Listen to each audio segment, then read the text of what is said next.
मेरे प्यारे साथियों, मैं आपसे यही विनती करता हूँ कि आप एक ज्ञानवान, विचारवान, बुद्धिमान व्यक्ति बने और अपनी नज़रिए से दुनिया को देखें। ये देखिए, मैं एकलव्य टेनिस आश्रम में बैठा हूँ, जहाँ की बहुत सारे पक्षी हैं, चिड़ियाँ हैं। वो निस्वार्थ भाव से अपने जीवन जीने में लगे हुए हैं। मैंने उनके लिए पानी का प्रबंध किया है और हमेशा उनको समर्थन देने की कोशिश करता हूँ। दाने देना, खाना देना, पानी देना, क्योंकि फ़कीर योगी वीरेंद्र योगी इसीलिए बुद्ध है और जेम्स बॉन्ड है। मेरा नाम आप जानते ही होंगे, फ़कीर योगी वीरेंद्र योगी, बुद्धा जेम्स बॉन्ड। तो केवल ये नाम से नहीं होता है, ये वास्तविक रूप में आपको जेम्स बॉन्ड की तरह व्यवहार करना है।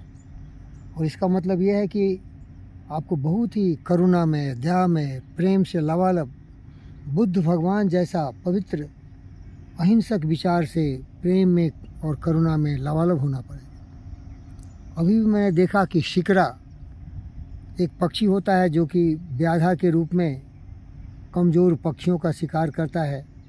उसका सबसे बृहत रूप होता है बाज, या उसको ईगल कहते हैं, जो अमेरिकन नेशनल बर्ड है।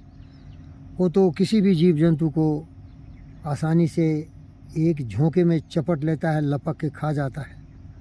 तो प्यारे दोस्तों, मैं आपका ध्यान उस तरफ मुड़ना चाहता हूँ, जो लोग भी अंधविश्वासी हैं और सोचते हैं कि बेसहारों के सहारे प्रभु हैं, जो बेसहारे हैं उनकी मदद करते हैं। लेकिन अगर आप अपनी मस्तिष्क पर थोड़ी दबाव दें और सोचें तो ये छोटी छोटी चिड़ियाँ क्या बिगाड़ा है कि उसको बाज पक्षी आके पल भर में पकड़ लेता है, कबूतरों को खा जाता है, पंडुकों को खा जाता है, हर जीव जंतुओं का शिकार करता है। इसलिए उसका नाम शिकरा भी पड़ा हुआ है। और इसी के बृहद रूप में अगर जानवरों को देखेंगे तो आप किसी भी जंगल में चले जाइए, जो रिजर्व नेशनल पार्क है, वहाँ आप देखेंगे कि आपके नज़र के सामने शेर, बाघ, तेंदुआ, हाइना, ये लोग घात लगा के कमज़ोर जानवरों पर हमला करते हैं। वो हिरन हो सकते हैं, गाय हो सकता है, भैंस हो सकता है, और तरह तरह के जंगली जानवर हो सकते हैं जो कि घास खाते हैं। उनको ये मांस भक्षी पशु खा जाते हैं। और जब उनको मारते हैं तो उसकी वेदना पुकार मैं सुन के रोने लगता हूँ। इसीलिए मैं कभी भी इन Discovery, Geographic, natural, forest channel को नहीं देखता हूँ, क्योंकि मैं फ़कीर योगी वीरेंद्र योगी आत्म सर्वभूतेषु को देखता हूँ। मेरे विचार है मुझे खा जाना, लेकिन दुनिया खुश रहो। मेरे खाने से अगर तुम्हें खुशी मिलती है तो मैं बहुत खुशहाल हूँ, क्योंकि हमारे एक मरने से पूरी दुनिया के जीव जंतु, पशु पक्षी सुरक्षित होंगे। ऐसे विचार बुद्ध के थे, इसीलिए मैं अपने को फ़कीर बोलता हूँ। और ऐसे विचार इसीलिए है कि जेम्स बॉन्ड एक बहुत ही साहसी कैरेक्टर है। बॉन्ड मूवी में 007 जो बॉन्ड की फिल्म आती है, उसमें इस तरह के कैरेक्टर दिखाए जाते हैं। तो इससे बड़ा साहस क्या होता है? दुनिया के जीव जंतु, पशु पक्षियों के लिए मर मिटूं, तो इससे बड़ा मेरे जीवन की सार्थकता क्या हो सकती है भाई?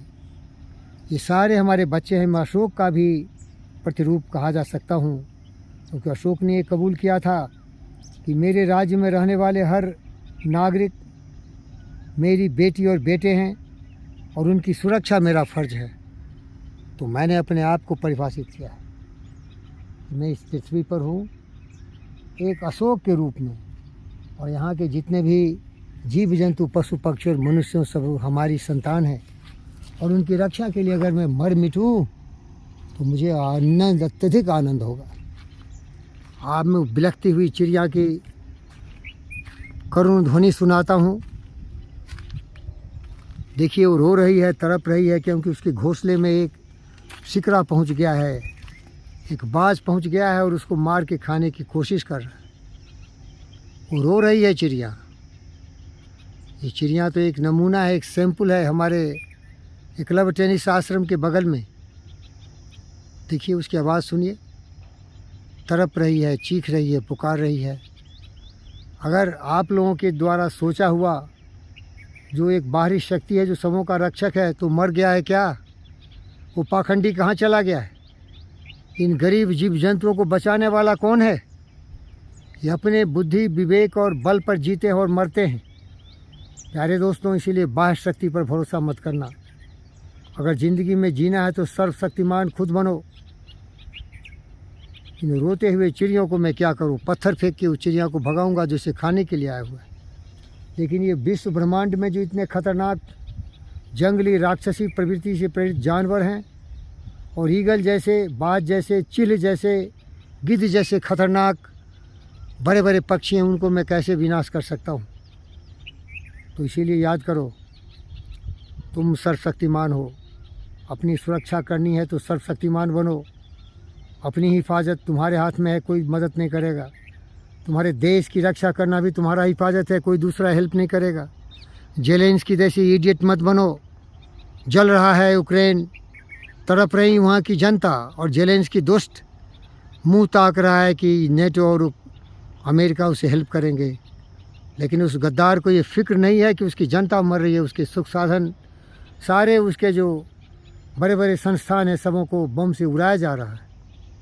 प्यारे दोस्तों, सारांश यही है, बॉटम लाइन यही है, अपनी मदद खुद करो।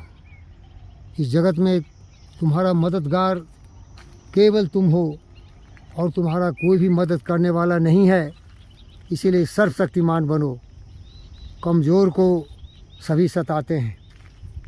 इसीलिए संस्कृत में एक एफोरिज्म है, एक श्लोका है, अश्वम नैव गजम नैव व्याघ्रम नैव च नैव च अजापुत्रम बलि ददाति दैवो दुर्बल घात का। घोड़ा को नहीं, हाथी को नहीं, शेर को नहीं, बाघ को नहीं, अगर इस दुष्ट भगवान को खुश करना है तो बलि केवल बकरी के बच्चे को ही दिया जाता है।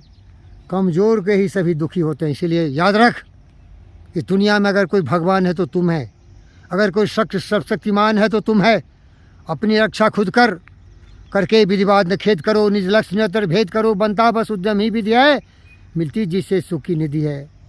समझो घृणित निष्क्रिय जीवन को, समझो दूसरे की तरफ मुंह ताकने को कोई तुम्हारा मदद नहीं करेगा। तुम्हारा मददगार कोई है तो जो मदद करते हैं अपनी इस जगत में आप ही, भूल कर भी दूसरों का मुंह कभी तकते नहीं।